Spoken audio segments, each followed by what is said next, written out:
présentation du cours sur les suites géométriques. Donc, on a travaillé jusqu'à présent sur des suites dites arithmétiques où on passe d'un terme au suivant en ajoutant toujours le même nombre. Et bien ici, avec les suites géométriques, on va passer d'un terme au suivant en multipliant toujours par le même nombre. Voilà. Donc, la différence, elle est juste sur l'opération qui permet de passer d'un terme de la suite à son suivant. Au lieu d'additionner, maintenant, on va multiplier. Donc, c'est ce que l'on vous met dans cette première définition, hein. Un plus 1, c'est égal à Q fois UN, et Q ici, c'est notre coefficient qui va permettre de passer d'un terme au suivant à chaque fois. Ce sera toujours le même, et il porte le même nom qu'avec les suites arithmétiques, hein. On le note, ça s'appelle également la raison. Voilà.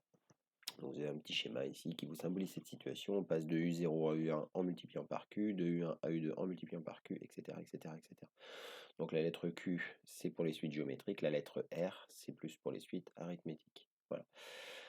Alors, chose très très très importante, on va faire quelques rappels sur les pourcentages parce que les augmentations, les diminutions à l'aide des pourcentages, eh bien, vont nous amener à travailler sur les suites géométriques.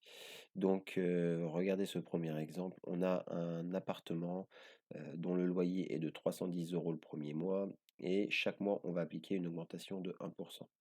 Et je vous rappelle que ça, c'est vraiment, vraiment important à vous en souvenir parce que c'est quelque chose qu'on va appliquer, hein. Augmenter de 1% ou de X% revient à multiplier par 1 plus 1 sur 100. Le 1 qui est en haut là, eh bien c'est le 1 du 1% qui est ici. Voilà. Donc si à la place du 1 on met 2, ben on met 2 des deux côtés, etc. Et si à la place d'augmenter on diminue, eh bien on change le signe plus par un signe moins. Donc ça c'est une règle que vous avez commencé à étudier au collège, que vous avez revu l'année dernière et qu'il va falloir se souvenir. Voilà. Eh bien ici c'est notre coefficient qui permet de passer d'un loyer au prochain, 1,01. C'est notre coefficient multiplicatif. Voilà. Donc on est bien dans le cadre d'avoir une suite qui va être géométrique. Le premier loyer, c'est 310. Ben, celui d'après, eh bien, c'est 310 multiplié par 1,01. C'est le calcul qu'on vous a fait ici. On obtient 313,1. Celui d'après, ben, on fait 1,01 multiplié par 313,1, etc., etc. Et pour tout n, en fait, un plus 1, c'est 1,01 fois un. Voilà. Donc c'est bien une suite géométrique. Voilà. Alors, comme on l'avait vu avec les suites arithmétiques, le désavantage de ce type de formule ici, hein, c'est qu'ici la formule, c'est une formule par récurrence. Donc, pour déterminer un terme, il est impératif de connaître le précédent. Eh bien, on a une propriété qui permet de trouver directement n'importe lequel terme. C'est la propriété qui suit et qui nous donne la forme explicite des, des suites géométriques. Donc pour tout n, eh bien un sera égal à u0, le premier terme, fois q puissance n. Voilà. Donc ça, c'est la forme explicite des suites géométriques, hein. Et puis ça se comprend parce que si vous revenez sur le schéma qui était tout au départ, là, comme on multiplie toujours par le même nombre, q, on multiplie par q, on remultiplie par q, on remultiplie par q, ben, ça revient à la notation de puissance, hein. Q puissance n, je vous rappelle que c'est le nombre q qui est multiplié par lui-même n fois. Voilà. Bien, donc ça c'est une formule, hein, qu'il faut connaître parce qu'on vous demandera de l'appliquer. Alors vous avez un petit exemple derrière où elle est appliquée sur l'exemple des loyers là qu'on augmentait de 1%, hein. Ici, dans l'exemple du départ, on avait calculé U1, on avait calculé U2, on aurait pu calculer U3, puis U4, etc. Mais pour calculer U2, il fallait connaître U1. Voilà. Eh bien, maintenant qu'on a cette formule, on peut connaître le loyer du 36e mois. Alors faites encore une fois attention parce qu'il y a parfois des décalages entre le numéro de l'indice du terme et le numéro que l'on cherche, hein. Ici, si je cherche le 36e loyer, eh bien c'est U35 parce que le premier loyer, c'est U0. Voilà, il y a un petit décalage de 1 à chaque fois. Donc on applique la formule et on trouve une valeur approchée ici, parce que comme c'est des euros, il faut bien arrondir au centime d'euro. Voilà. Alors cette formule, elle se généralise, parce que parfois on n'a pas U0, mais on aura une autre valeur. Donc on peut la généraliser avec tout n et tout p, hein. Un sera égal à up fois q puissance n moins p, comme on l'avait généralisé avec les suites arithmétiques. Voilà. Donc bon, il y a un exemple ici où bah, justement on utilise cela. Donc on est dans un autre cas, toujours un loyer, 260 € le 11e mois, 286,65 € le 13e mois.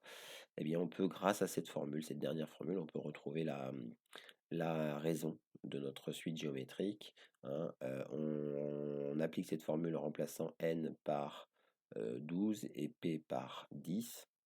Et puis, on a tout dans ce qu'il faut sauf Q. Donc, on a une équation. Alors, attention, hein, Q va se retrouver au carré. Donc, à la fin, il faudra mettre en place une racine carrée. Quand on résout une équation dans laquelle il y a un carré, eh bien, ici, on a deux solutions.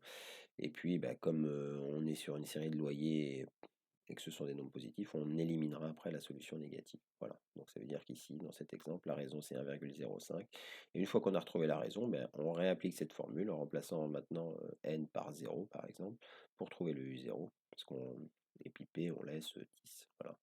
Et on aura tout ce qu'il faut. Voilà. Donc je vous laisse lire les exemples. C'est pas très très très compliqué. La première partie, une équation. Alors on en rencontrera en exercice et on ira jusqu'à trouver des cubes.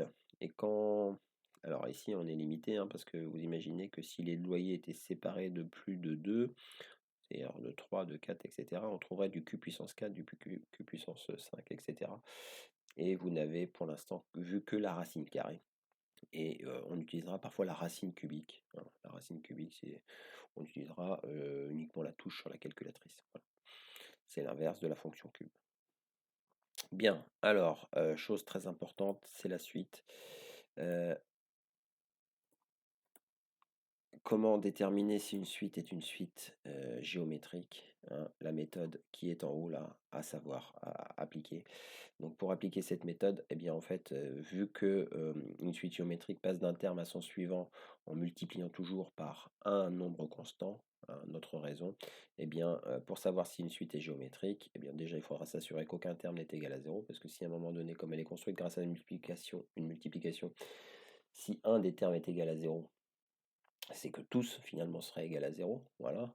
Donc juste ça à s'assurer. Et puis on fera le rapport, la division, le quotient de deux termes consécutifs.